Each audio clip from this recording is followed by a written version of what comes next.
Some people have the privilege of building their life on solid ground. They start with support, stability, and clean beginnings. But some people, maybe people like you, start in a swamp. Debt, trauma, chaos, a past that feels like it's constantly grabbing at your ankles, trying to pull you back under. If that's you, I want you to learn from a tree that doesn't wait for perfect soil.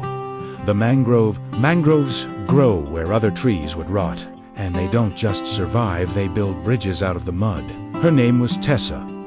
She had dark, wavy hair, she usually pulled back in a messy bun, and eyes that held a story of too many long nights. She was slim, but you could see the tension in her shoulders, a permanent brace against the next thing to go wrong. She lived in a small coastal town where the water looked calm from a distance, but was always relentlessly moving underneath.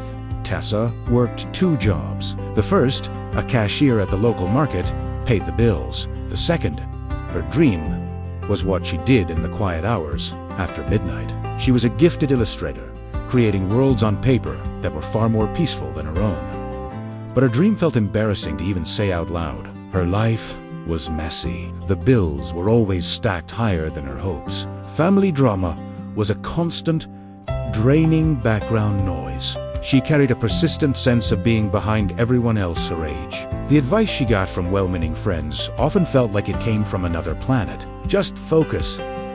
Just be positive. Just start fresh. Tessa wanted to scream. How do you start fresh when the ground beneath you keeps shifting like quicksand? How do you just be positive when reality is a constant struggle? One evening, after a particularly draining day, she walked along an old wooden boardwalk near the water's edge. The air was thick with the smell of salt and damp earth. She stopped at the edge of a mangrove line, a tangled, chaotic wall of roots sticking out of the dark water like 1,000 gnarled hands reaching for the sky. The trees looked strange, almost uncomfortable, as if they were caught between 2 worlds. But they were standing, solid, unmoved by the rising tide. An old boat builder named Mr. Calder sat nearby on an overturned crate, his weathered hands methodically repairing a fishing net. He was a man carved from sea and sun, with a kind, crinkled face and a shock of white hair. He saw Tessa staring at the trees and spoke, his voice raspy like old rope. "You know why those trees are still here?" Tessa, startled, just shrugged. "Because they're stubborn?" Calder let out a soft chuckle. "That's part of it. But mostly, it's because they build their own foundation." He explained how mangroves send their roots down and out, not just to find nutrients, but to anchor themselves in the unstable, oxygen-poor mud. They don't wait for the land to become firm.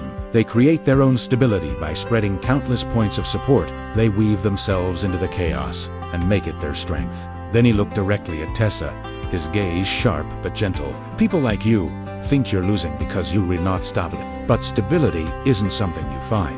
It's something you build, piece by piece, right where you are." Calder gave her a framework, so simple, it was almost annoying, the way profound truths often are. "Pick 5 roots," he said. "Small ones, things you can do no matter what. And repeat them every day. Not big, dramatic rescues. Not winning the lottery, just small, repeatable routes." So, standing there on the boardwalk, Tessa chose her 5 first. Track her spending every single day for just 5 minutes. No judgment, just awareness. Second, take a 20-minute walk after work. No negotiation, even if she was exhausted. It was for her mind, not her body. Third, spend 1 hour, just one, learning her craft each night, whether it was studying anatomy or practicing a new digital painting technique. Fourth, say no once a week. Say no to a request, an invitation, or a demand that would drain her energy. And fifth, have one honest conversation a week. No hiding, no pretending.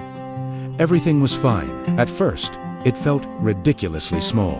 Her problems were a huge mountain of debt, a cyclone of family obligations. How could a 20-minute walk possibly make a difference? Chaos makes you crave dramatic solutions, big, heroic gestures. But mangroves don't do drama. They do structure. Patient, repetitive, boring structure. Life, of course, tested her immediately. A huge family argument erupted, pulling her right back into the old patterns of guilt, over-explaining, and trying to rescue everyone. Then, an unexpected medical bill arrived in the mail, sending a jolt of panic through her. A friend tried to drag her into their latest crisis, expecting Tessa to drop everything and play therapist. The old Tessa would have collapsed. She would have abandoned her tiny new habits, declared it was all pointless, and been swept away by the tide of chaos. But the new Tessa remembered the mangrove rule. When the tide rises, the roots matter more, not less.